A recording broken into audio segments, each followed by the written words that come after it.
Hello dear students, in calorimetry let's see what happens when rate of heat given is not constant. ऐसे बहुत सारे questions हम करते हैं जिसमें कि हीट गिवन कांस्टेंट होता है। ये देखते हैं कि अगर हीट गिवन कांस्टेंट ना हो तो सिचुएशन को एनालाइज करने में क्या डिफरेंस आ जाएगा। इस सिचुएशन को हम एक प्रॉब्लम के थ्रू समझने की कोशिश करेंगे। प्रॉब्लम ये है, certain amount of ice is given heat as Q is equal to 2T square. So you can see that heat is not constant. This is changing with time. Here Q is in calorie and T is in minutes. Now it is observed that at T equal to 10 minutes, slope of temperature versus time curve becomes 0 and remains 0 till time T equal to T naught. तो T equal to 10 से T equal to T naught तक slope of the curve is 0. This is given. It is also given that slopes are equal just before 10 minutes and just after T naught. तो एक additional information भी यहाँ पर हमें given है। हमें तीन चीज़ें पूछी गई हैं इसमें, find T naught, mass of ice and initial temperature of ice. तो पहले मैं आप लोगों को सजेस्ट करूँगा कि इस प्रॉब्लम को एक बार खुद सॉल्व करें। ये अच्छी प्रॉब्लम है कैलोरीमेट्री की, और फिर उसके बाद आप इसका सॉल्यूशन चेक कर सकते हैं। तो मैं इसका सॉल्यूशन डिस्कस करने जा रहा हूँ। देखिए, ध्यान दीजिए क्या क्या इन्फॉर्मेशन इसमें गिवन है। फर्स्ट थिंग तो हमें इसमें गिवन है कि Q is equal to 2T square, T minutes में है और Q कैलोरीज में है। और हमें पता है कि अगर हम टेम्परेचर वर्सेस टाइम का स्लोप देखें, अगर हम यहाँ पर एक ग्राफ देखें टेम्परेचर वर्सेस टाइम, तो इस ग्राफ का स्लोप हमें d capital T by d t, here this is time, time इन को हम स्मॉल t से रिप्रेजेंट कर रहे हैं, टेम्परेचर को कैपिटल T से रिप्रेजेंट कर रहे हैं। तो d t by D t is going to be slope of curve. इस स्लोप के बारे में हमें यहाँ पर कुछ इन्फॉर्मेशन दी है। तो पहले देखते हैं कि स्लोप जो है वो किस चीज़ को रिप्रेजेंट करेगा। हमें पता है कि d q is equal to क्या होता है, this is equal to m s into d t. M is mass, s is specific heat and dt is change in temperature. So dq by dt is going to be ms dt by dt. From here we get d capital T by d small t, which is equal to slope, is equal to dq by dt. dq by dt is rate at which heat is given divided by m into s. Now the situation is different here because dq by dt is not constant. यहाँ पर D Q by D T जो है वो कितना हो जाएगा, 4t हो जाएगा। So D capital T upon D small T is going to be 4t divided by M S, because q is equal to 2t square, so D Q by D T will be 4t अगर हम इसको differentiate कर दें तो। So slope is not constant, this slope is increasing with time. तो यहाँ पर सबसे पहली बात तो ये आ जाती है कि हम लोग जनरली जो प्रॉब्लम्स देखते हैं उन प्रॉब्लम्स में स्लोप कांस्टेंट होता है, और स्लोप कांस्टेंट तभी होता है जबकि रेट को constant, rate of heat given is constant. तो एक डिफरेंट सिचुएशन यहाँ पर आ गई। अब अगर हम देखें तो पहले आइस किसी नेगेटिव टेम्परेचर पर रही होगी कुछ। आइस का इनिशियल टेम्परेचर मान लीजिए -T एज्यूम कर लेते हैं, इसे हमें कैलकुलेट भी करना है। तो -T टेम्परेचर से आइस जो है उसको हमने हीट देना शुरू किया है -T टेम्परेचर से।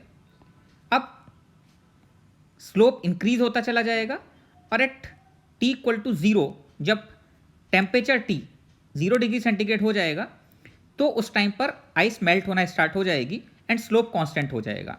तो स्लोप कांस्टेंट कितने टाइम पर होना स्टार्ट हुआ है, तो इस क्वेश्चन में गिवन है कि स्लोप कांस्टेंट हो जाता है, 0 हो जाता है कितने टाइम पर, T इक्वल टू 10 मिनट्स पर 0 हो जाता है और T नॉट तक ये 0 ही रहता है।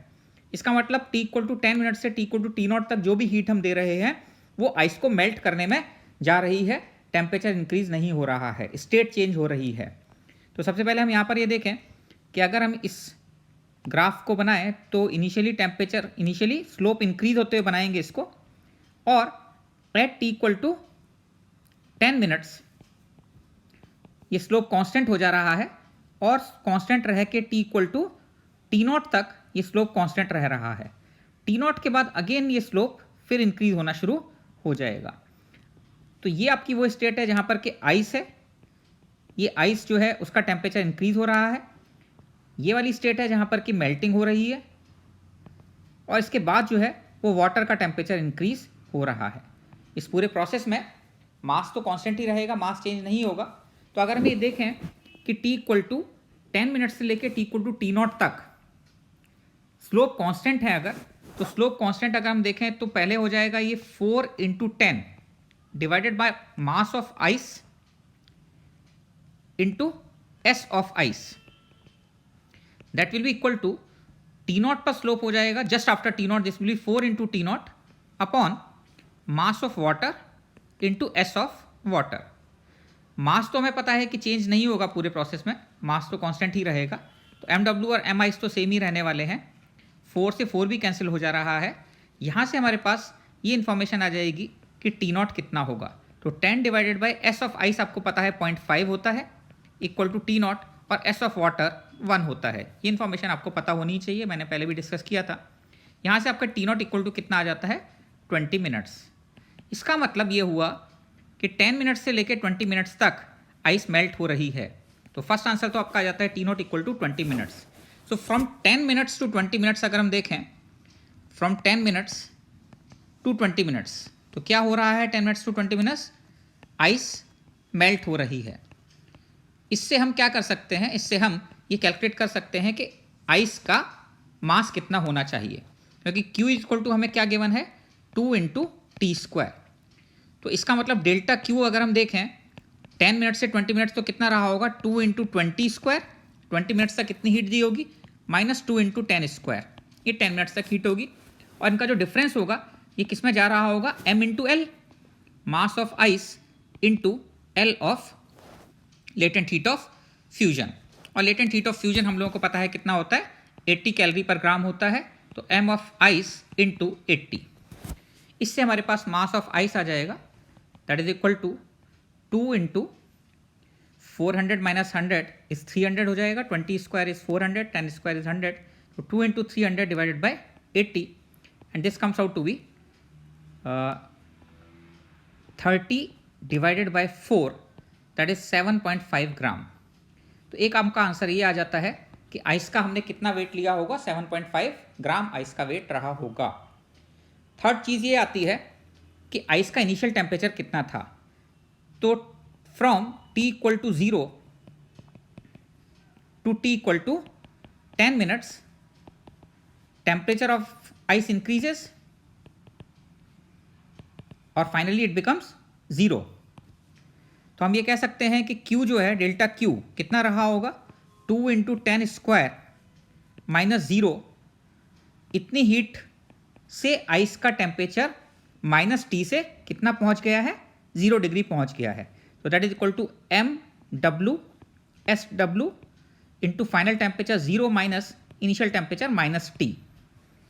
तो यहाँ से आपके पास टी आ जाएगा, कितना होगा टी टेम्परेचर इनिशियल जो होगा वो नेगेटिव में हमने लिया है, तो टेम्परेचर कितना आ जाएगा 2 into 100 divided by mass of ice is now you can say 15/2 और you can say 7.5 into what is S W that is 0.5।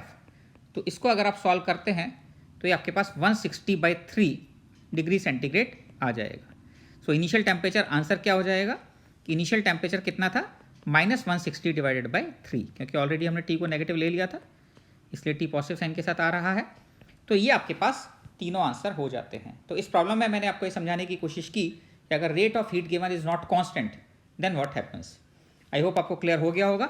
इसको आप अपने नोट्स में इंक्लूड करें और इस तरह की सिचुएशंस ध्यान रखें। Okay, enjoy your day.